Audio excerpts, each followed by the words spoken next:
Welcome to Kodachi for Three, a bi-weekly podcast where three friends and passionate players discuss the world of Wraith. If you're looking for flesh and blood content, we've got it. Focusing on competitive play, community building, and yes, going off on plenty of tangents. From our favorite casual builds to the market, nothing is off limits. So sit back, relax, and prepare yourself for Kodachi for Three.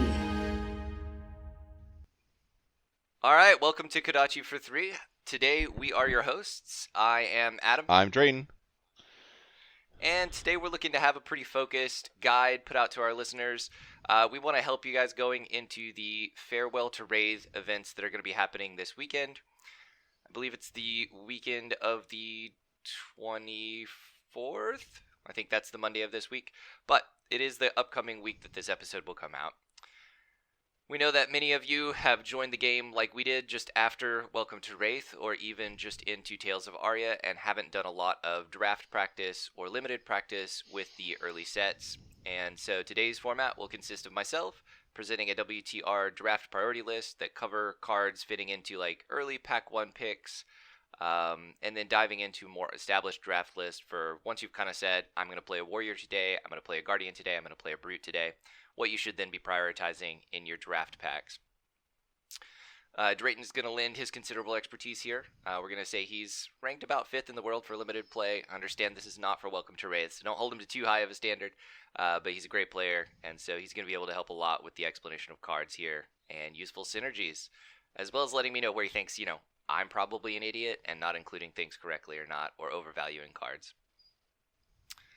So let's say that it's important to say when I made these lists, I intentionally left out a lot of the super rare, majestic, and legendary rarities. It's for a few reasons, but most of them fall into the auto pick category. If you see a legendary card, you should probably just draft it. Especially these are casual events, and you should just take a legendary. In many cases, it would at least be worth denying your opponent that. Yeah, I do want to talk a little bit to that, just because. So one common mistake I see with people having who are new to drafting in Flesh and Blood is sometimes you have to pivot. Like you'll be like, oh man, this class is oversaturated. And if you realize that really early on, you have the room to pivot to a different hero. But depending on when you pivot and how saturated that hero is as well, or if multiple people pivot to that hero because they're thinking the same thing as you can end up in these weird options where basically it's hard to get the 30 cards you need to play a limited game. And so you really want to be considering how many cards do you have to make your deck with when making those types of choices. So while I agree with Adam's assessment, hey, if you see a route or another power card that you think could absolutely destroy you, it's a really good option to hate draft it even if you're not on that hero. It's even better if you are on that hero. But let's say you're going Brute and you open your pack 3 and you see a route in there. I mean, if you're like, man, I can either take this route, but I might not get my 30 cards. I might still go for a Brute card and pass it around just because A, it's not the most expensive card, and B, it's a route that's going to be annoying, but it might not be my problem. So there's a decent chance that I don't play against that route all day long. And you know what? If I don't play against that route all day long, it doesn't affect my draft so much. That's not to say that it's not a good option to hate draft ever, but make sure you're thinking about your deck as well when you're doing these things. Yeah, I mean, that's an absolutely excellent point. Honestly, if you're hate drafting that route and you're not making a 30-card deck, you're probably not playing that deck because you're also probably not doing very well. If you're drafting cracked baubles at the end of the day, you're already playing from behind, right? Exactly. I mean, part of what helped me win my top 8 match at the Dallas Calling was the fact that my opponent had cracked baubles in his deck and I did not. So I mean, that was pretty much the only reason, one of the big reasons why I won that match. Not saying the only reason, but it was definitely a big factor, and it could have been the only reason because there were 2 hands where he just couldn't block. Yeah, and it absolutely proves that even high-level players are prone to occasionally either overdrafting on hate cards or over-prioritizing, meaning getting into that tunnel vision and not pivoting like you mentioned earlier there. So those things are absolutely good to first and foremost mention is keep those in your brain. This is a you-focused thing. And you cannot get into that sunk cost fallacy and say, well, I've already picked all of these things, and so I have to keep doing it. Exactly. All right, so I will briefly do my build around auto picks here. This is not something we're going to dive deep into these cards. They're pretty basic, so all the legendaries I think are build around cards. I said Brute was a little lower of a build around card. Brute's legendary is great. It blocks for 2 and then for 1, so you're getting 3 effective health out of it. But in limited, I basically see it as 3 effective health. You're rarely able to build a deck that consistently is able to use the additional action points you might gain from it, and since you have no way to mitigate its luck and you can roll a 1 and lose your turn, you are much more likely to harm yourself without Gambler's Gloves and things of that nature, which just don't exist in the format. So I don't know how you feel about that one, Drayton. No, I definitely agree that I feel like the Brute card is legendary is probably the weakest. I personally feel like the Guardian one is actually the strongest because it turns a lot of the cards that really are hard to play in limited to be very playable. So if you see one early, you can start drafting a really cool Guardian plan that could be hyper aggressive. But as we said, I think 3 extra life that you can block hit effects with is pretty critical in limited. So I still think that like if you get one early, it's worth trying to like force into it, especially because Brute is probably one of the lesser picked classes in limited, just because people are always scared of the discard effect. Yeah, and we've played several drafts recently of this set, and I absolutely could have been wide open on Brute every single time. So, especially if I forced out hard early. The other things that I build around auto pick, there are a lot of warrior cards here. I'm a little prone to liking warriors, so I will admit that early, but Steelblade Supremacy is a massive card draw and buff for the entire turn. There's not as much go again in limited, but it's still a solid card. Rout, it's a great blowout card. There's not a whole lot of things that people can do to Rout in limited, so they have to assume that you have it, and assuming that you have Rout in limited is already a hard thing to play around. +3 and pop a card back in your hand, often a 6 damage swing. And then you've got Singing Steelblade, which calls any of your other attack reactions to you for an additional 1 cost, plus buffs the attack itself. All very, very solid cards, all make a massive difference. I did not list a couple of other Majestics in the Warrior, but those are big deals. And then basically all your class specializations are in here. Your Crippling Crushes, your Alpha Rampages, things of that nature are kind of in the must-pick category. I think one Majestic that you can definitely let go to the wayside is actually Lord of Wind. It's a good solid ninja card even by itself because it's a blue, it's a 0, it comes in for 2. But you have to see Mugen release in order to really fill up that combo line, and it's probably just not going to happen. And then on top of that, I think the main ninja card for Majestics that you really want to be looking for is probably that Ancestral Empowerment. So that way you know that you can kind of pump over and then still draw a card. It's just such a powerhouse card in a limited space. I think that it's just very solid. Yeah, I agree. The only other ninja card that I thought about as a auto pick was Hurricane Technique, just being a super rare there instead of a Majestic, but also just because of its ability to be card efficient, potentially come back to hand. It's easy to find that combo line, and it's a combo line you want to draft a lot as is. I can agree with that. Hurricane Technique I think is just a good card in general. I mean, it's 1 for 4, and then it has the combo stuff as well. So, and it's yellow, so yellow is a good color. I don't hate it. Yeah, absolutely. But I definitely think that there are other hate draft cards for you to take if you see ninjas like prioritized on your table. And we can talk about those more here in a minute. Yeah, we're about to dive into them. The only other card I will mention here in the build around auto pick, it's just, I think there's undisputably an auto pick card. It's Enlightened Strike. There's not a single deck that you could put it in that it would be worse for. Literally any deck that you could put Enlightened Strike in a limited format here would be better for it. So, kind of in there, I think, for that, unless you disagree. No, that's good. Just everyone just saw my cat flash across the screen because, yeah. At least he's adorable. That's all that really matters. She sure is. Okay, so we'll get to the next set here. This is basically going to be your pack 1, pick 1 priority, right? So I do want to mention that if you're later into it, if you're later into the draft, we're midway through pack 2, these picks are going to shift based on what you already have in your deck. So do keep that in mind. All of the stuff that we're giving you are early picks until we move into the classes, and then once we moved into the classes, those are going to be much more throughout your entire draft. Drafting these cards will be good. That being said, if we go in and we say it's best to have blue Wrecker Romps in your Brute deck, and you already have 5 of them, you should probably stop drafting them. So do keep that in mind as well. There is always a line on how many of a specific card you're going to want and how well it's going to fit into your deck without other synergies. So without further ado, we'll move into the generic pack 1 pick 1s or the generic early picks. I started, and we're going to list 15 of each of these for people, so let's keep that in mind. We'll move through some of them quickly because I have colors split out in some certain cases. So the first one I have, Drone of Brutality. I listed all colors here, and I'm combining them into draft pick 1. Drone of Brutality is an amazing card. It was the first card ever in Flesh and Blood to be banned, and if that doesn't say anything to you, I don't know what will. It's extraordinarily efficient. At red, it's a 2 for 6, which is not terrible. It defends for 2, and even at blue, it has a breakpoint attack at 2 for 4.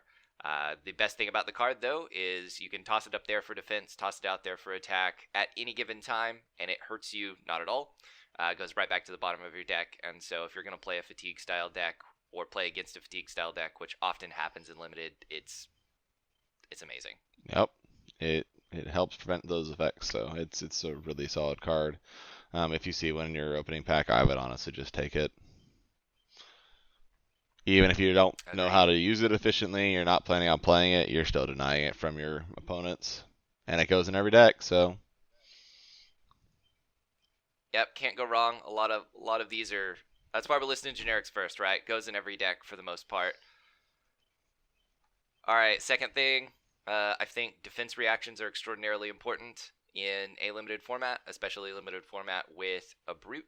Or not a brute, sorry, a guardian, which is going to come over with a lot of dominated attacks. So I've listed your sink below red here. I did only list red in this particular instance because it's a 4 strength, which handles pummels. So I'm typically holding that kind of thing for a pummel in limited.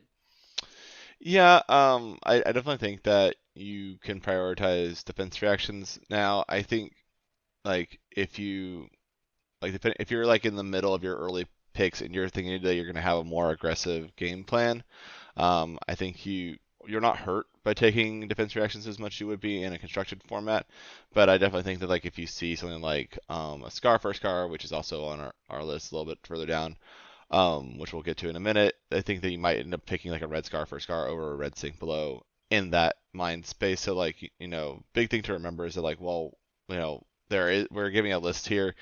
It's not a hard and fast thing. You're going to have to think a little bit about what's really synergizing with your own deck and what you need to prioritize, especially in these early stages. Absolutely. Completely agree with that. I mean, it is important to have people think about this and not just take our top 15, put it in front of them, and draft them. Then again, if you're brand new, or if you're just confused, I hope it does help, right? Let's move into number 3. Number 3, Snapdragon Scalers. So I know a lot of people traditionally think of this as like a ninja card, or might have seen it in a chain matchup or something of that nature. Turns out Snapdragon Scalers is good. Turns out Go Again, Go Wide is good, especially in Limited where there's just not a lot of options. And I could not think of a single deck that cannot utilize Snapdragon Scalers at one point throughout the match. Sure, Brute wants mostly 6 attacks that are not going to trigger off of this, but I'll put in Winding Blows with a 0 cost all day. Well, there's even Brute generic cards that have cost 1, and so you can try your Snapdragon Scalers off of those Brute cards. You might have to have enough setup to really get it to sing, but it's definitely possible.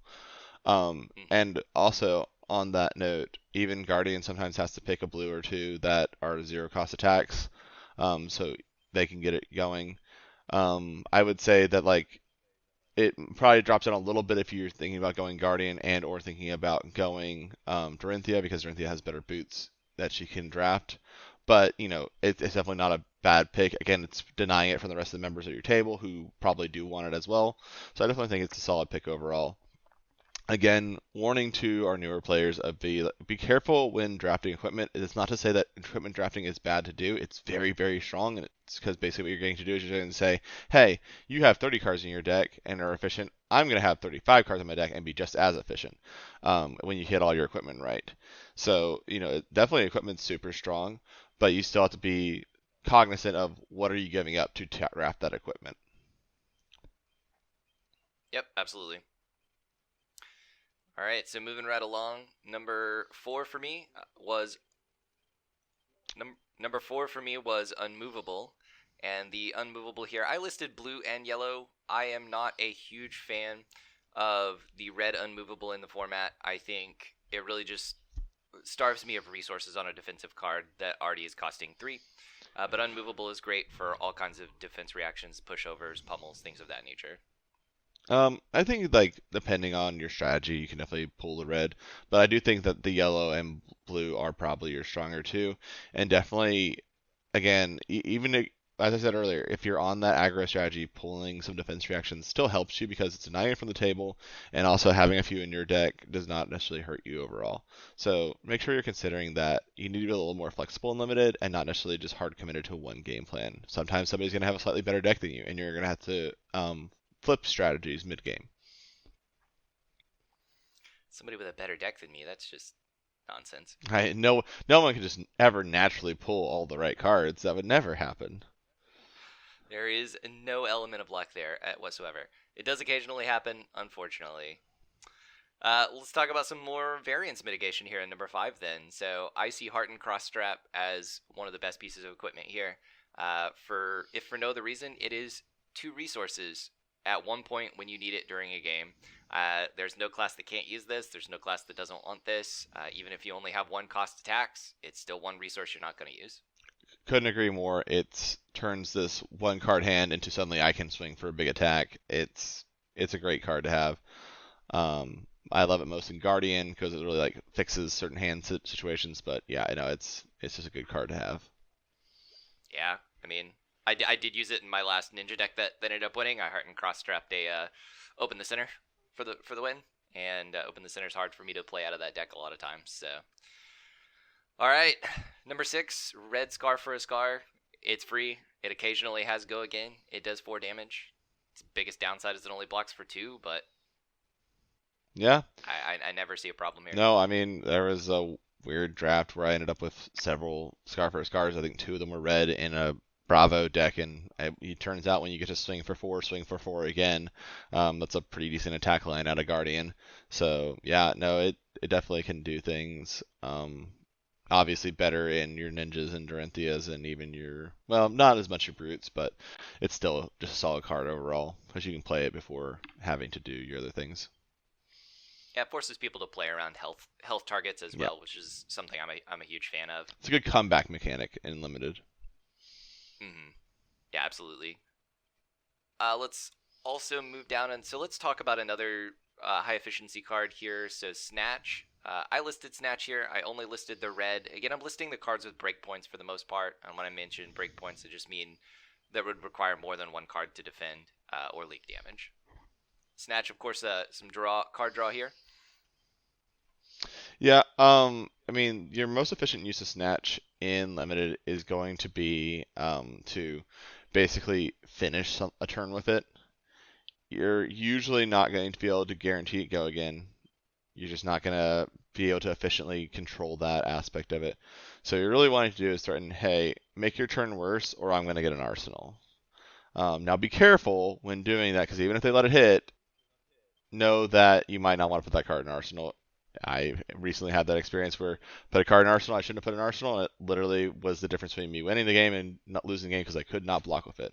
It was that simple of a thing of I just needed 2 more block and I would have won the game. So you have to be careful about those types of things. Similar thing of being on the other end. If you're like, man, if I block this, I'm just hosed. But if I don't block this and he kind of whiffs, then I can just take control of this game. It sometimes might be worth the risk because there is a good chance they will whiff and they'll pull a blue that they just really can't afford to throw into arsenal. So, consider those things when you're in your matches as well when you see this either going out for you or coming at you as a player. Yeah, that's good note. I often, again, yeah, like you said, use it for Arsenal. So that is my reason for ranking it up here. Getting 5 cards hands is so huge, but getting the wrong 5 hard hand just has a dead card. So completely agreed. All right, number 8 for me here was Razor Reflex. I chose the red one here. I don't tend to draft the blue or the yellow. I don't hate blue or yellow here, but the 3 extra damage, especially on something like a Kodachi or a weapon, like a Dorinthia's Blade, is a big deal. If for no other reason, it also gives you that much needed go again on some of the attack action cards in the game. So +3 attack reactions that somebody has to play around just for a cheap 1. I love it. I think yellow is just as fine in limited because it's a lot harder to get those nice, clean block points. Like you're not usually putting out 2-3 cards to block as much in limited because those are your strong cards, those are your class cards usually. So it's a lot harder to get like those big blocks when you're just blocking over a break point. So even the yellow is going to get around a lot of things because if you're coming for good time, most of the time they're probably blocking for force. That yellow Razor Reflex is not only go again, but it's probably +2 damage. So I think the yellow, maybe even the blue in a pinch, could be really solid to draft. But I definitely think the yellow gets a lot more value in limited than it does in constructed, which is what we're used to seeing those things in. Yeah, that's a fair point. So I'm staying with the theme of go again here. If you can't tell, I value go again a lot in limited. So I went with Flock of the Featherwalkers here. And so Flock of the Featherwalkers, I still also went with red. I believe it is a 1 for 5. I probably should have pulled that up in front of me. But it is a 1 for 5, making it a fairly cost-efficient attack. It can be played out of any class, and then it gives you that quicken token, which allows when next time you play an attack action card or attack with a weapon, you destroy it and you have go again. So it's building in a future turn with go again. And that tends to be very, very valuable here. You can often finish opponents that way. Now, it is or set up massive damage. It is important to note that you have to reveal a 1 or 0 cost card when playing Flock of the Featherwalkers, so that can be difficult for some of these other decks. So keep that in mind when drafting if you decide to include it later. It definitely can be a lot trickier of a card to get off than you might think initially. So just be careful is really the point there. But yeah. Yeah, that's true. I have had people attempt to play the card and then not be able to reveal a card, just missing that in their draft. Very fair point. Number 10 is another equipment for me. So I picked the Goliath Gauntlet here. Goliath Gauntlet being +2 damage to your next attack. It doesn't affect every single card in the game, of course. That is a restriction of it, but that being said, I think there's enough cards that any class is going to be drafting that it's worth having. So I went ahead and put it in here. I think an extra +2 damage at the right scenario is always going to be huge. Oh, breakpoints are important, as we've already established. All right, keeping it easy then. We'll move to Sigil of Solace Red for number 11. I tend to only draft reds here as well. So again, I'm focusing a lot of red. Red heals 3, but this card doesn't block at all. So it really hurts me to have a card that doesn't block and a yellow or a blue unless I just really need the pitch value. And so I will only draft the yellow or the blue if I need the pitch value. I can see the blue being good in like a ninja deck. It is a 0 cost card, so it doesn't go nicely into their pitch. They're never going to mind having to have that 1 card for pitch pretty much the whole game. That being said, it could end up killing them because, again, like you said, it doesn't block. I will say that Sigil of Solace for me feels a little bit of like a sideboard card for specific matchups, namely versus Ninja, where you're more prone to that Kodachi lock if you don't have the right health because you just can't block them efficiently. They're just so hard to block efficiently. So you're thinking actually not one of your draft priorities? Or Probably not. Now, if I see a red one, I might grab it early. But it's just a lot of these, like I'm fine with it versus Brute. I'm less fine with it versus Guardian and Warrior. So it's like a 50-50 card for me because Guardian and Warrior have those hit effects. So a card that doesn't block, even if it does in a way block for 3, just really hurts that game plan of, hey, I need to prevent you from touching me at all. Again, slightly less of a problem versus Guardian because as long as I block out up to 4 of it, I'm fine on your attack. But Guardian, if you even tickle me, sometimes you get all those hit effects, and that can be really bad for me. So, I mean, it's less of an issue in limited because there are less hit effects overall, but I do think it's definitely something to be cognizant of that I might lower its value a little bit, just because of that. Actually, there's a nice segue into our next card because I probably would have put even the red version of this card a lot higher up on my list personally, which is Raging Onslaught. Okay. So you mentioned Raging Onslaught blue. So Raging Onslaught being there's a generic attack, cost 3, blue comes in for 5, red comes in for 7, but it blocks for 3. I mean, 7 being a huge breakpoint that every class is going to have blues in their deck, probably more than they normally would. And so being able to just like say, okay, I blocked with 2 cards, now I'm coming in for 7, or even in a pinch, hey, I'm blocking with 3 cards, and this one's a 3 even though it's a generic. Again, those 3 block cards are a lot harder to come by in limited, so I think that Raging Onslaught overall is just a really strong card. Yeah, I mean, I did honestly include it a lot because of the block 3 in a generic. That was a lot of my reasoning, so I won't add anything to that really, and we'll move on. The next one doesn't require a whole lot of conversation. It's another Flock of the Featherwalkers. I just put the yellow version lower on the list, so I'm going to skip over that. That's 13. I went to Wounded Bull next. This one I struggled with this one, I feel like, but Wounded Bull is something that is... Basically, if I draft a Wounded Bull first, it's a rough pack, but I think it's a very solid attack. Yeah, I think any of your big red attacks are fine to consider, because even if your game plan is not big attacks, sometimes you have an awkward hand as during thing, and you're like, man, I can't really make a lot work with this, but if you have a big attack in there, like Wounded Bull, Raging Onslaught, and you have a blue, guess what you get to do? You get to put a lot of pressure on your opponent. Because, I mean, this is why, and this is fair warning for those of you who are newer to the set, this is why Bravo is so heavily drafted in this set, is because his ability to just consistently swing for 6 is pretty high because of his hammer. He can Bravo ability, not use it, and then just swing the hammer, and that's 2 cards in his pitch that usually cost 3 or more. So when you're able to do that type of game plan, it can be very devastating. So yeah, I agree that like these big red attacks, I wouldn't necessarily say exactly Wounded Blow. I think that there are others. There's one that I'm thinking of that's slipping my mind. I think it's not Barraging Bighorn because that's actually a brute card, but it looks like Barraging. It looks like a brute card, but it's a generic. Barraging Brawnhide. I think, yeah, that's what it is. Pretty much similar thing to Wounding Bull, or Wounded Bull, but yeah. I only picked this one just because if you're lower on health, it's easier to have that lower on health catch-up mechanism to go to 8. Barraging Brawnhide requires somebody to defend with less than 2 cards to get +1, but you could consider that a good thing, right? That they're defending with 2 to lower the strength of that attack. Exactly. I just found that to be a lot more often that it's turned off. It's the only reason I picked this over. No, for sure. I agree. All right, last thing.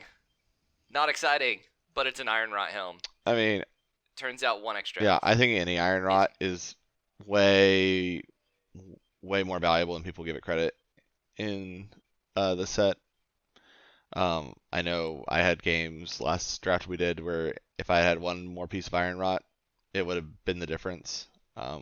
Literally that same game where I lost because I arsenal a card, had I had a piece of Iron Rot, that also would have been enough where I would have not died and I would have been able to win the game because I would have taken the tempo right at the critical moment. So yeah, it's definitely worth considering those types of things. I tend to find that games are very close, especially competitive games of a draft version of Welcome to Rathe, and so yeah, the 1 health is often very, very relevant, or often very relevant in turning off a crush effect or something of that nature that you really need to happen. I put the helmet instead of the others just because I feel like helmet has the least viable additional options. Hope Merchant's Hood is for specific classes in my mind, like a brute or a warrior, to trade out cards, and so I find Iron Rot Helm to be the one that I'm I'm using the most often, and I'm never sad to have that. Whereas some classes, if I end up pushing on that, like it ends up being a duplicate because I'll always take Refraction Bolters. I'll always take the Guardian's Helm instead. That's fair. I was about to say you kind of just countered your own point there. I slapped myself in the face with it. I just I made an argument against myself. It's terrible. Drayton, if you don't disagree and you would like to talk more, you can do the best early class cards. Yeah, okay. So I'll jump into some of these, and then I can talk about ones that I may or may not disagree with. So I definitely think Refraction Bolters, just even as a denial, are pretty big to grab early. I definitely saw your tendency towards Warrior here in your list as the next one. Number 2 is Warrior Valor of Colors. all colors. I'm just gonna point that to everybody of all colors. But I tend to agree that Warrior's Valor in Dorinthia is probably her best card in Limited, just because if they don't respect it, you get to get a Dawnblade token most likely, and that's terrifying in Limited because we already talked about how it's hard to have 3 block cards in Limited, and now you need them in order to probably block out an attack. I'll take 2 cards for you to remove my Dawnblade counter. More on the craziness that Dorinthia can actually do in Limited later, because I have some weirder points this. Now, I want to talk about your next 2, which are Leg Tap and Flick Flack Red. So, I don't see anywhere on this list Head Jab, and while I tend to agree that the Leg Tap line is the better combo line, I think Head Jab may be one of the better just straight up early cards out of Ninja. And the reason for that is it synergizes with Kodachi, it costs nothing, and has inbuilt Go Again. So even if you're planning on going the Leg Tap line in your attack combo, you might be like, oh, well, I have this red Head Jab. Let me throw that out first. Okay, now they've gotten rid of a card. Let me come in with my Leg Tap line and actually do some real damage, and also Kodachi them in the face. And also, it's the fuel on the fire type thing. So, while I agree that Leg Tap is definitely the stronger overall card and definitely should be higher up on the list, I was shocked to see that there was no head jabbing going on there, because head jabs still damage unless you block it. And so a card for a card trade in Limited is pretty good, especially one that has Go Again built into it. Yeah, I'm not disagreeing. If I'm fighting with another ninja for cards, which I typically feel like I am, I do try to push people out of the kick line instead. More because I'm often drafting a lot of the number 2 kick line, the Rising Knee Thrust, whereas I just don't really want to draft many Open the Centers. Open the Center's a finisher for me in this particular format, but that's the reason I did it. I'm not saying it's right. Oh, I get it. Moving down the list, just to keep things moving. Staunch Response, you only had blue. I personally like drafting all the colors, especially if you're planning on going a more fatigued game plan with Guardian. And this really leans into the fact that especially for people who are coming from Tails draft, a trap that a lot of people fall into is they're like, oh, it's a Guardian. It's going to be naturally better at defending. Well, Bravo doesn't have a defense reaction on a stick built into him. So it turns out he's not just innately better at blocking, he has to have the right tools. So you need things like Staunch Responses, Sinks, Blows, Unmovables in order to actually make yourself more efficient. Drones of Brutality. Otherwise, you will actually get fatigued just from blocking. So key thing to keep in mind when playing Guardian in this set is that he's not Old Him. He will never be Old Him. Yeah, in Limited, he does big swings. His efficiency is his hammer. Yeah.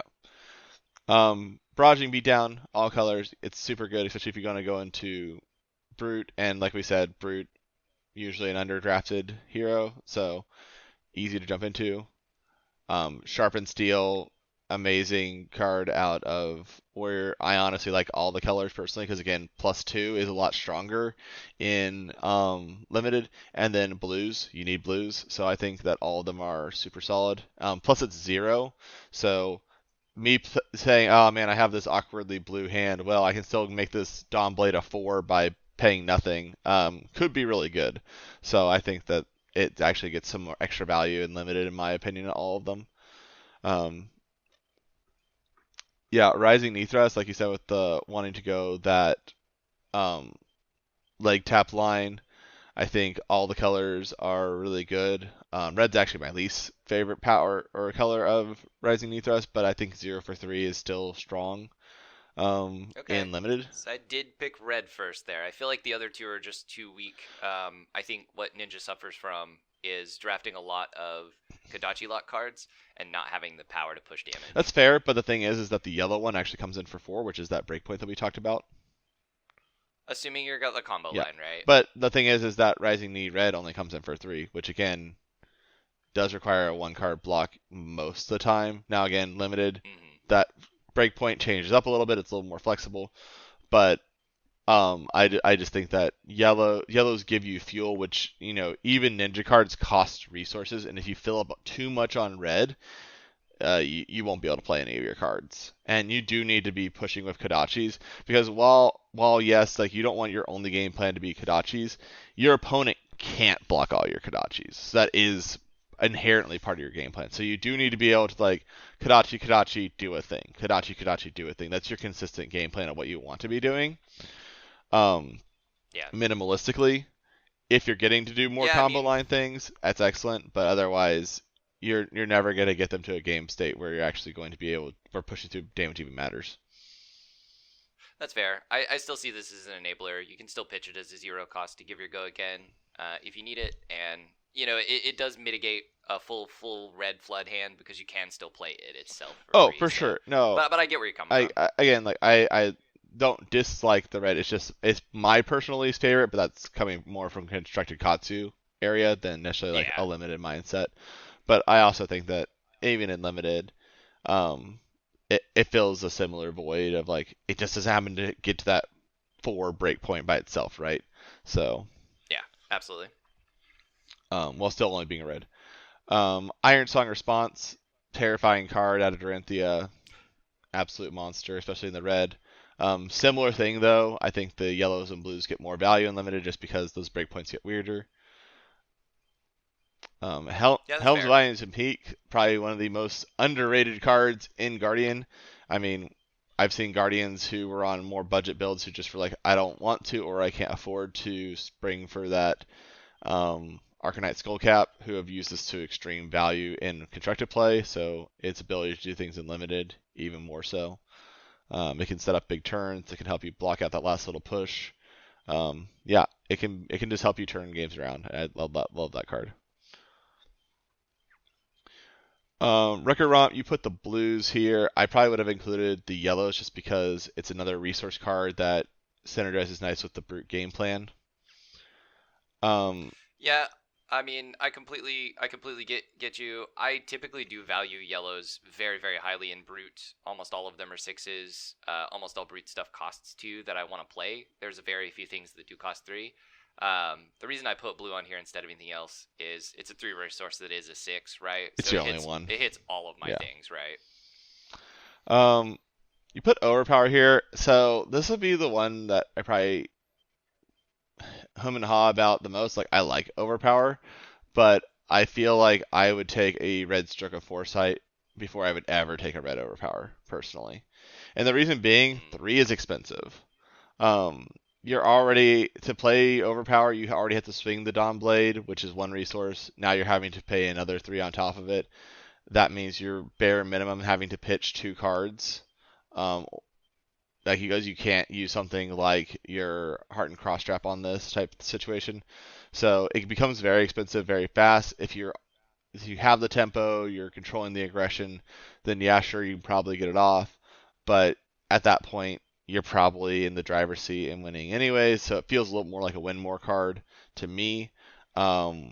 Whereas off a 2-card hand, I can definitely play red Stroke of Foresight, and that might let me chip in 3 damage. Or if they're overblocking, then I don't have to chip in the 3 damage, right? I can just arsenal it, move on, and it's definitely not going to clog my arsenal.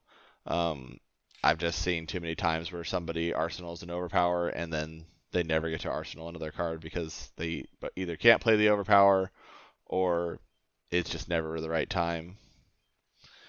I will say that this is one that I draft very few of. So while I priority drafted, I draft very few of them. 1, maybe 2. I listed red here. Again, I will do red. I will also do blue here. I will never draft a yellow Overpower. I mean, I guess if there's like 2 cards left and it's one of them. But in general, I would only do red or blue. The reason this card was so valuable to me is a lot of warrior cards lose a lot of their effects when you don't have reprise triggers. This one still comes over for an additional 4 if they don't trigger my reprise. And so a lot of people who are so used to playing against warrior will intentionally not trigger reprise, but they still have to basically face a pummel in my hand. It's a little more expensive of a pummel, but still. I get that. But again, if they're in a place where, if we're in the game play where basically you both are not respecting each other, I think that a red Stroke of Foresight's going to do a similar job, right? They're not blocking, so they were going to be taking 3, now they're taking 7. They weren't blocking, so now they're taking 6. They're taking 1 less damage, but it costs you 1 less resource, so that's probably leading you to arsenaling another card, which still could be helping progress your game plan. And secondly, if you are in that game state where they have to respect you, now Stroke of Foresight, and you're having to respect them, so that late game where you're both kind of like operating on those 2 card hands, Overpower is just not playable, whereas Stroke of Foresight is, and so that's why I think I would draft it over Overpower in the early game. That's not to say I wouldn't draft red Overpower. I love the card. I absolutely would draft it, but I would make sure that I had a deck that could support it before I did. So it'd probably be a later priority draft for me after I know I have a few blues and I've like secured my blue flow that I'm gonna need to be able to kind of play that card. Because I'm like, oh man, I'm operating on like a mostly yellow deck. Suddenly, those cards like that I can't play. Like it's just almost impossible. So yeah, that's at least a good point for like, especially for newer players that might not be thinking about all those intricacies. It is likely or possible that maybe that is a bad thing. Yeah, I don't know. I think that's a good thought. I like that. Surging Strike, good card. It's just your typical ninja card. And then Carter's Clutch, red, which if I'm remembering my crushes right, that's our 3 cost for 7 out of Guardian. That if it hits for 4 or more, you have to pay an additional resource on your first action next turn. Basically giving you a frostbite token. That's your swing back card. It's very, you want some things like that in Guardian. The 3 cost Guardian cards are really, really critical to really keeping up in the Guardian game plan, because like I said, you can't just block as Guardian in limited and expect to fatigue out your opponent. You have to present some pressure, whether that be the hammer, whether that be this cartilage crush. You need some of that, otherwise your opponent's just gonna sit there and smash into you, and you're going to lose, if not fatigue out yourself. Yep, completely agree. Those are all the reasons I got it on there. It's just nice. It's efficient. 3 for 7. For the sake of time, do we want to just do like maybe some top 5 of the class once you're kind of committed into it, class cards? Yeah, I think so. I put 15 on each of these, but I will post this list out on our Facebook page, and so people can still go and look through it. But I think doing top 5 on these are completely reasonable. I like to do my warrior ones. Yeah, I would also say, like, I'd vote that if we've already mentioned a card, maybe we skip and mention some other cards that might be useful, because we've already mentioned several in these best early class picks, and that way. Yeah, I mean, of course we won't talk about them, right? Like, I might list them, but I won't talk about them at all. For sure. Okay. So give us warrior. We'll move into. I said, give us warrior. You know you want to. I know, I really do. I really do. You're taking away like a whole 10 cards I wanted to talk about. Like, it's sad. You gave it to me. So on each of these, I know I did. So on these warrior class draft, I actually did focus these picks on a very aggressive strategy that intends to swing a buff Dawnblade each turn. Warrior can go wide in limited. That focuses a lot more on drafting like driving blades, biting blades, and blue resources. That's a more difficult build. I would say that's something that, like, if you're a little more experienced, that you can try out. But if you're a little more experienced, you kind of already have a feel for that build, right? And so I didn't want to cover that here. I also never call it Glint the Quicksilver in this. It's an auto draft if you picked Warrior, but it's not one that you'd build around or force the class for. So in Warrior, Refraction Bolters is number 1. Warrior's Valor, all of them, number 2. Sharpened Steel Red, number 3. Iron Song Red, number 4 for me. Overpower, I included red and blue here because, again, you do need resources. That's the point you made earlier. And then we kind of get to the cards that are not warrior cards but are selected for it, right? I think Flock of the Featherwalkers, I put red and yellow, but I would also accept blue here because Go Again, being able to swing your Dawnblade twice, especially if you ever manage to get a counter on it, is extraordinarily important, right? So Flock of the Featherwalkers fits in very well. This is where I brought in Stroke of Foresight. I do think Stroke of Foresight is an amazing card for Warrior, but I will sometimes take that Overpower something else to deny it, where I won't take a Stroke of Foresight to deny it. And then we'll go down to Steel Blade, Shunt, and Driving Blade, and then I won't really talk about anything else below this, I guess, unless you have thoughts. Actually, I might talk about Energy Potion, but... So Driving Blade is Go Again. I tend to only draft the blue version. It's resources and it's Go Again if I need to, but it's very expensive for a gain Go Again card, and so it's really a need of Go Again rather than it is a ideal situation for me, especially in this build. And Steelblade Shunt is if you try to Kodachi lock me and we're both at 1, that's the card that I'm trying to pitch early and get in the late game against Ninja, because it does deal 1 damage against a weapon attack on the defense. I mean, there's a lot more weapon attacking in Limited. I mean, you could kill Brute or Guardian with that card as well. I like Steelblade Shunt. I wouldn't even be opposed to running the reds in Limited personally, or even the yellows, just because they're big block cards. They're efficient. Pitching to block is not as bad in Limited as it is in Constructed, because again, your opponent's not always able to make a full 5-card hand sing, so it's giving them some of that aggro pressure back. You're probably going to catch it back at some point, so this helps you maneuver around some of that stuff. Driving Blade, I think I would be okay with the red. I think yellow would be the one I would steer away from the most, because again, we're thinking about breakpoints. 3's kind of in a weird spot because half the time it's really good, half the time it's not really good. But I mean, if you're able to say, hey, I'm going to pitch a blue, give my Dawnblade +3, come in for 6. If it hits Go Again, and you have any other card in hand, or any other resource floating, which goes to that energy potion that you were about to mention later, now suddenly my opponent is faced with the decision of okay, I can either block with my nice shiny class cards that are how I'm supposed to be getting my tempo, or I can let this hit me, and now suddenly you get Go Again, you get to attack me again, you're probably getting a Dawnblade counter. Neither of those are really great decisions for them, and if they say, okay, I block this out, you're like, cool, I'll take this red card that I was going to pitch to swing and I'll arsenal it and pass, or even this yellow card that I was going to pitch to swing, arsenal it and pass. Suddenly you're in the control seat, making them make the bad decisions, and then you get to respond efficiently, which is what's nice about Warrior. That's what you want to be doing as Warrior, right?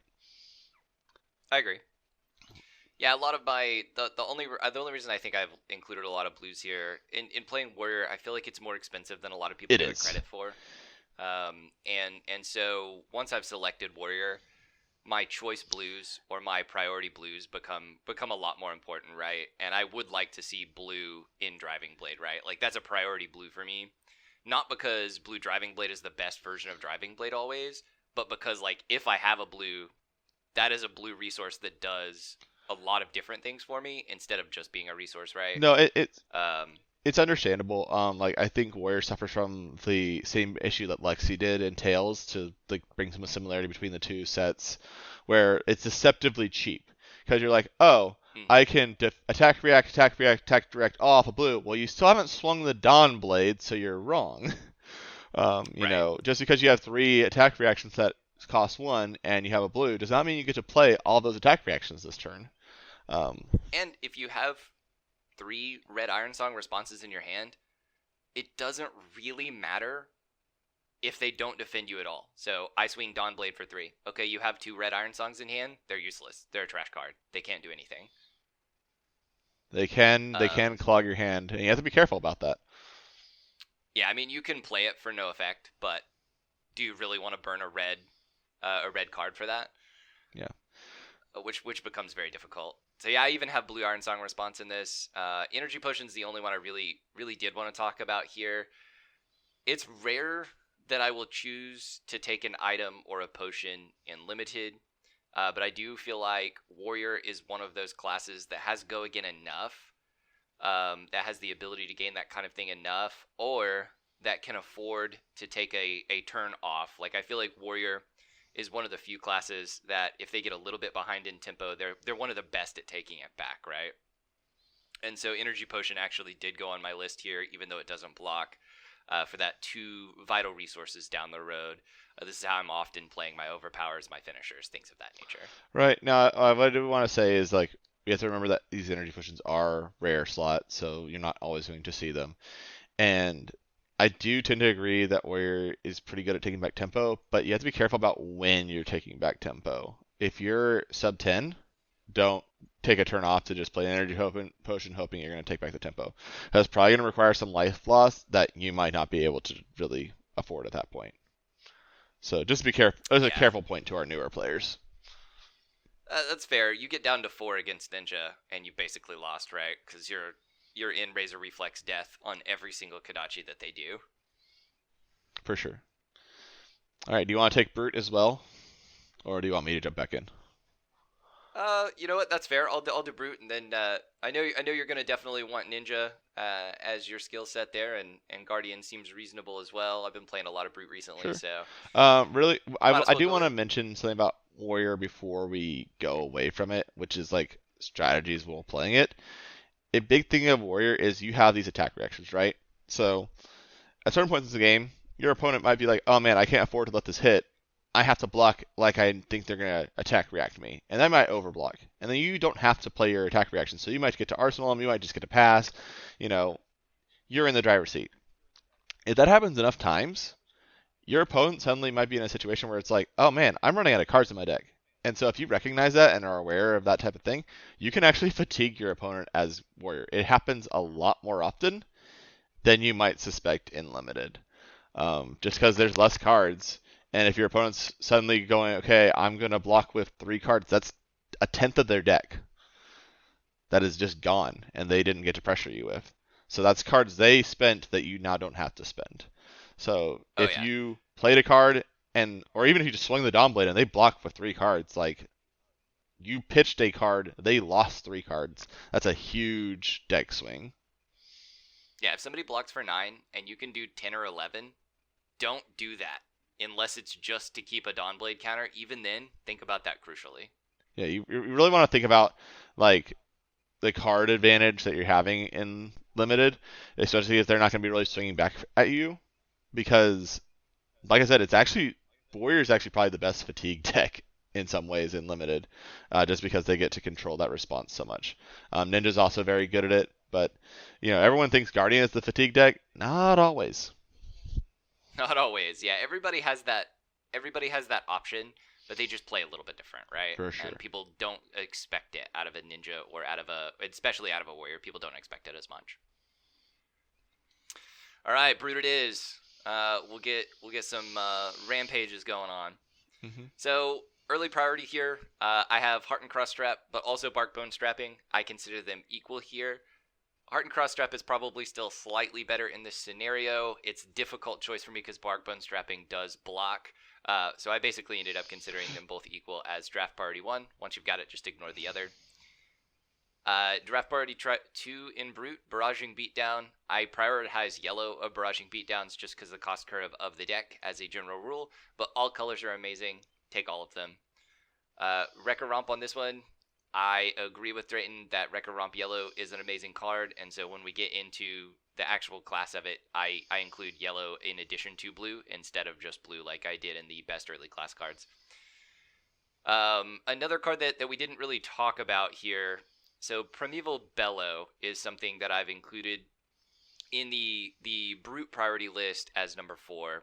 So Primeval Bellow is a nice buff card, and I didn't necessarily cover like what my goal was with Brute, but my goal with Brute is for like a single buffed attack per turn, and heavily drafts and utilizes like the yellow balance in a Brute average 2 card cost and their need for 6 strength. Like Brute can definitely go wider, but it needs so many cards to make that work. Outside of like an aggression and romping club control plan. And so that's kind of what I focused on here. I just think it's the easiest way to play Brute in Limited. So let's say the Primeval Bellow here. I don't think I necessarily covered what that card did. So I apologize for that. So Primeval Bellow is a 0-cost card. If it is a red, your next brute attack this turn gains +5. It does have to discard a random card, which is important to note, but since it's free, you're not struggling as much with your cost curve, and it gives +5, and it gives +5 to anything, including that Romping Club. So now you're coming in with a Romping Club, likely for 4 +5 at 9. It could be even higher depending on what you've got discarded there, and maybe an Intimidate because of Brute's innate mechanics. So Primeval Bellow, just an amazing card in Brute, and one that we hadn't necessarily talked about. Yeah, I think that one point to mention to newer players is that you gotta, especially if you end up on the Brute, don't be afraid to swing your club. Like, be okay with that.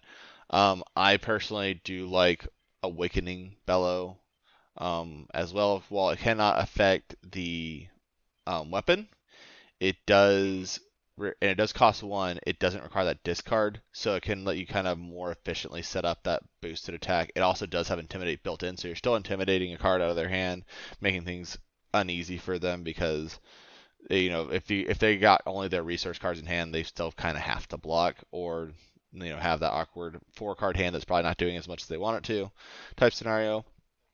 So, I definitely think that, well, I agree that that one is great because you can play it on the club. I think Awakening Bellow could and can be in some situations just as good. You just have to be a little more careful about how you're playing it. But both are going to kind of require a 3-card hand, so you might have to arsenal it in order to get there. So just like you're going to have to think about your lines a little more in Brute, but it's definitely something to be playable around.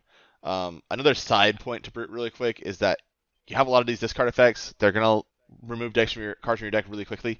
If you can play an over 30 card deck, I recommend it. I usually, I think, play 35 whenever I'm playing Brute, at least. Sometimes even more. Yeah, with Brute, I'll play all my playable cards 99% of the time. I mean, we even have one of our locals who likes Brute a lot, where there's been a draft where he was at like 33, and he was like, I'm putting in 2 cracked baubles just because I want to hit 35. Like, sometimes those extra card numbers are that important to you. I don't know that I agree with that, but I'm not saying I do either, but I'm just saying, like, you're gonna lose if you run out of cards in your deck, and bad cards in your deck still get discarded just like other cards. So yeah, I get where you're coming from. I don't include Awakening Bellow at all. It just doesn't buff enough for me. Plus, I feel like you're never intimidating enough out of somebody's hand in this particular in limited to make a huge difference. So I'd rather just swing as hard as possible and not care about what I intimidate, and force them to block there or just leak damage. Right? No, I get you. But a lot of what you talked about is a little bit of that variance in planning your hand. So that's actually, I think this is the only place that I include Hope Merchant's Hood on this particular list. But once you've drafted Brute, I think Hope Merchant's Hood is a very valuable card. It gets rid of awkward hands. It allows you to discard as many, or not discard, but reshuffle cards into your deck and redraw. This can definitely be a win or loss for Brute. You can end up with such an awkward hand, either the inability to pay for something or the inability to pitch, because of you're not having a card for discard. And so this is a huge deal for me. I put it in number 5. Yep, I tend to agree. Then the next one we haven't mentioned at all, Smash Instinct here. I only included yellow. This card costs 3, which is a little frustrating for me, but yellow is the breakpoint of 6, and it has that auto-included Intimidate, which again is so important, right? Like, this card does not require you to discard another card to play it, and it has Intimidate, and it hits your 6 cost for other intimidated plays. Absolutely. So I like it a lot. I tend to agree. I like all the Brute cards that don't require a discard, just because they let you keep up that aggression without having to discard and couple nicely a few other cards. Yeah, I mean, I included Pack Hunt on the list. Pack Hunt is down on 15 for me, but that's that other one that you're mentioning, right? It's also cheap, right? Costs 2, but only the red is really a 6 cost, so it's a little harder to really get there. Now unlimited, I'd probably play the yellows as well. 5's a good break point, especially if it Intimidate.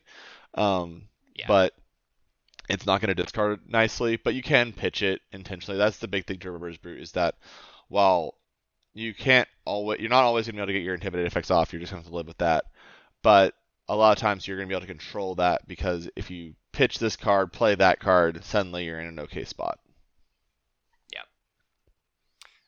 So I'll just really quickly mention a couple of other things. So I've got Sink Below at 7. Then Savage Swig is not something else we haven't talked about. This is a Brutality efficiency card. It's virtually the only thing that plays for 1. It also is a 1 for 7 at red. So yes, it requires you to discard a card, but 1 for 7 is, it's about as good as you get. Yep. Yeah, there's not a lot of special stuff about this card, so. No, there's nothing else to say about it. I always pause because I don't want to. Well, because I have my screen changed so that I can see my lists, and I don't want to talk over you there. But it's easier with only 2 of us. Absolutely. I feel like it's hard not to talk over each other sometimes. I include the Pummels in this deck as well. Pummels is very important for this. Again, I'm a big Romping Club build here. I do include the yellow Flock of the Featherwalkers in the list, which I think is maybe a little unique here. It hits the research curve, and it gets you like a Romping Club and a tiny attack, but it's hard to use, and so it's maybe the one thing that I would that I may have overrated here because I have it at 11. But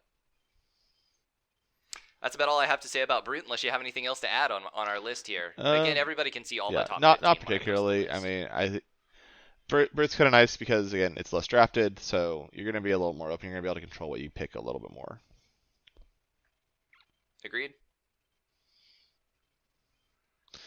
All right, so, you want to take us into let's go on into Ninja. So, you got Snap Giants, you got Leg Tap, you got Flick Flag. Again, I personally would put, because I don't see anywhere on here, Head Jab. I would personally put Head Jab up there just because, again, it synergizes with your Kodachis.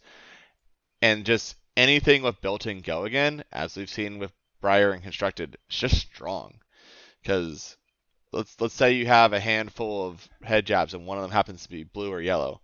Well, you pitch that one, you Kodachi twice, and then you come in with 3 more attacks.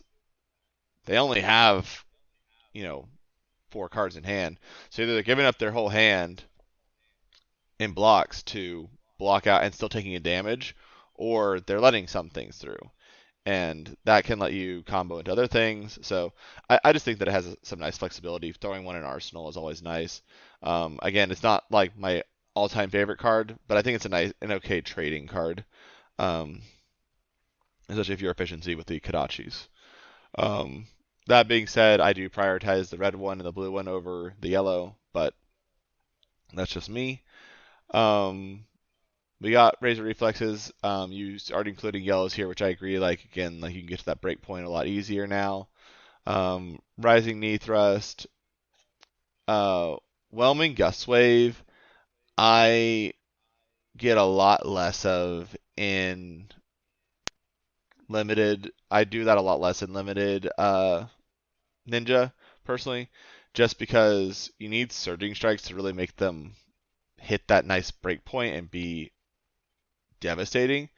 I honestly think that Surging Strike might be slightly higher up for me than Whelming Gust Wave, which I believe you have down at 8. Looks like. I do, yeah. Or actually, no, it's 9. Just because. So let me explain. Go ahead. Why? So this is so even a lot of Ninja's class cards do not defend for 3. Mm-hmm. A lot of Ninja's class cards defend for 2. So Whelming Gust Wave is my class card defense for 3. Pitches 0 to enable my Kodachi Go Agains. So I'll take the red at 3 damage. And honestly, I could care less that I don't have the combo line 9 times out of 10. Right? It's either 3 damage or it's enabling my Kodachis and blocking for 3. So that's legitimately my only reason. Doesn't make it the right choice, but that is why I've valued it. I agree. That is something that you have to balance when drafting Ninja that a lot of people don't balance when drafting Ninja and then get hosed for, is they'll have only 2 blocking cards and suddenly they can't block efficiently. The reason why I mentioned and I wouldn't want a lot of Surging Strikes. We had a local player who drafted I think 7 Surging Strikes the other day. That was too many. Too many. They're too expensive. But 2 for 5 Go Again synergizes nicely with what Ninja's trying to do. It's got a nice break point of 5. So the red Surging Strike I kind of like. And then if they let it hit, maybe then you go search up your 1 or 2 copies of Whelming Gust Wave and throw it at them. The reason why I would personally put it so high is because I don't want people thinking like, hey, every time you see Whelming Gust Wave, grab it. Or every time you see, Rising Knee Thrust, grab it. Like, definitely you want those leg taps and things like that, but you want to make sure you have a balanced deck to actually be able to do things as well as block and defend and things like that. So, yeah, so much of this game is context. And that's what's hard about just takes a list this and list. goes down it. Yeah. Like, it's useful, but it is a guideline, not a. I do think that breaking scales are one of the better pieces of equipment because just suddenly jumping over and doing 1 damage could literally win you a game. So, yeah, I think that's. I think overall, like, Ninja, just remember you're going to lean into your Kodachis, that you can get that kind of fatigue kill game plan. You're wanting to drive each other down to low health points as fast as possible, so that way, you're both at 5 and now you're in the driver's seat because Kodachis are annoying. Kodachis are annoying from a Ninja player. I love it. I mean, hey, I identify as a Runeblade player, sir, so I am That's fair. more annoying to most people because of that. You do play the 2 most annoying classes. We'll go with that. Ow, That's not even wow. true, actually. Can I get some like Guardian hate and Warrior hate in the comments? There won't be any Warrior hate. Let's be honest. There won't be any Warrior hate. We're all fanboys. Deal with it. Anyway, I say we are all. So before I get any messages about that, I include myself. Yeah, he's a Drenthia fanboy. Everybody, let me tell you. Yeah, please don't message me about my hatred towards Drenthia fanboys. It's not true. He is one. Anyway, let's move on to Guardian. Hard Crash Trap. I mean, we've already talked about this card so much. It's just so good.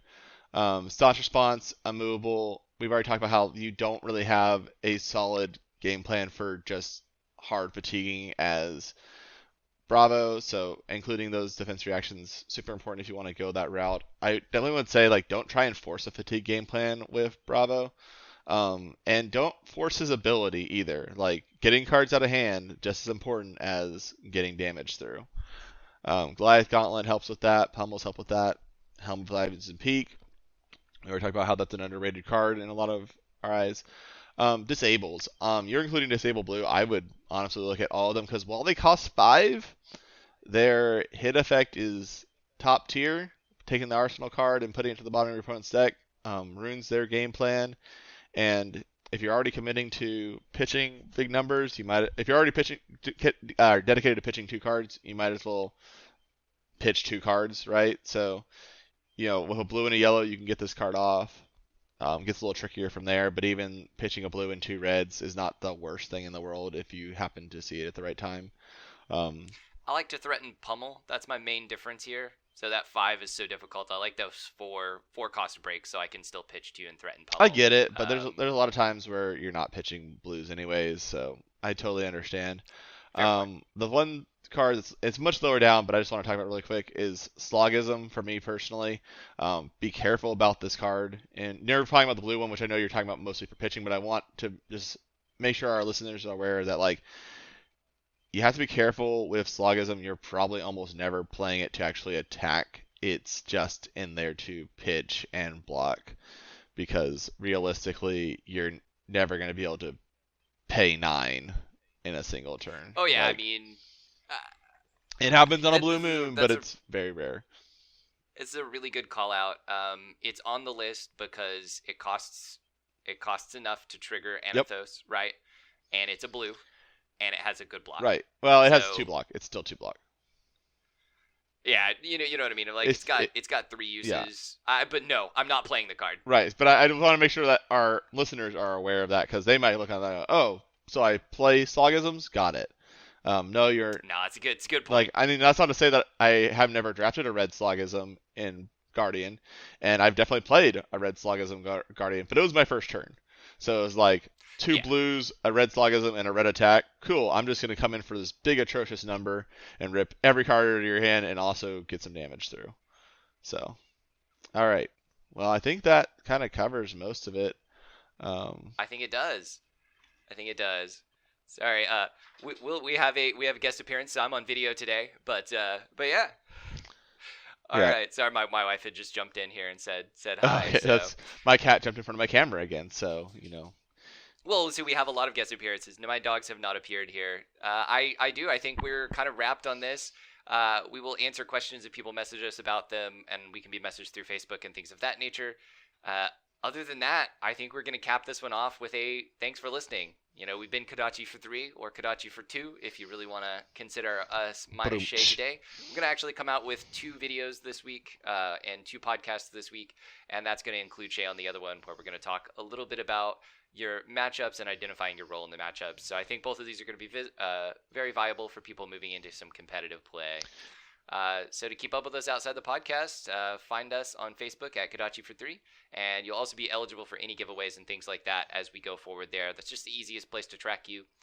We do have a lot more podcast followers than Facebook followers, but we can't reach you that way. So as always, this podcast is sponsored by Edmond Unplugged in Oklahoma, and it's the home store of all your hosts. Thanks again for listening, and enjoy playing in the Flesh and Blood. Thanks for listening and being a part of the Flesh and Blood community. If you enjoyed this podcast and want to hear more, please share us, leave us a like or a review. If you want to engage with us directly, please find us on Facebook at Kodachi43. And remember, we are available for download on all major podcast providers. Thanks again for listening, and we will see you again in 2 weeks. Until then, enjoy playing Flesh and Blood.